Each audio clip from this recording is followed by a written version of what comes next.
द्रुपद पुत्री द्रौपदी अद्भुत सौंदर्य की स्वामिनी थी।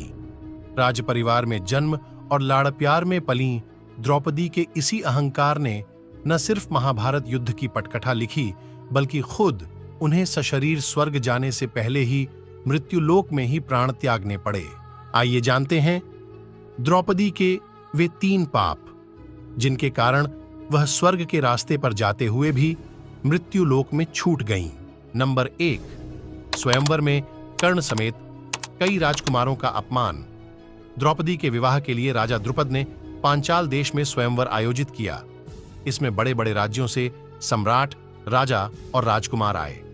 अधिकांश राजकुमार मछली की आंख नहीं भेद सके तो कर्ण अपने सिंहासन से उठे, लेकिन द्रौपदी ने मुख पर ही उन्हें यह कहकर अपमानित कर दिया कि वह एक सूत पुत्र से विवाह नहीं कर सकती हैं और वह कोई क्षत्रिय नहीं है।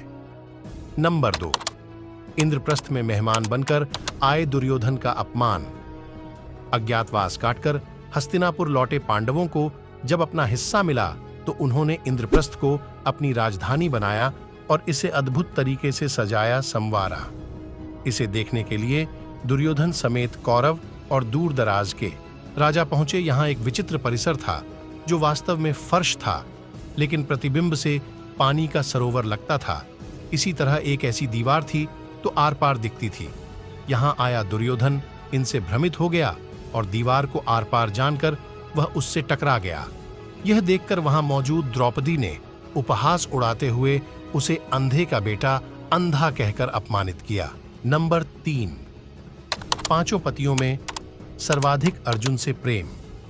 स्वयंवर में जीत के बाद जब पांडव द्रौपदी के लेकर जंगल में अपनी कुटिया में लेकर पहुंचे तो वहां मां के आदेश पर उनका विवाह 5 भाइयों से कर दिया गया, लेकिन वास्तविकता में द्रौपदी सिर्फ अर्जुन से प्रेम करती थीं। इसका खुलासा धर्मराज युधिष्ठिर ने स्वर्ग के रास्ते पर चलते हुए उस समय किया जब वह लड़खड़ाकर गिर गईं। भाइयों ने उनके गिरकर मृत्यु को प्राप्त करने की वजह पूछी। युधिष्ठिर ने कहा कि द्रौपदी हम सभी में अर्जुन को अधिक प्रेम करती थीं, इसलिए उसके साथ ऐसा हुआ, जबकि उसका विवाह तो 5 भाइयों के साथ हुआ था।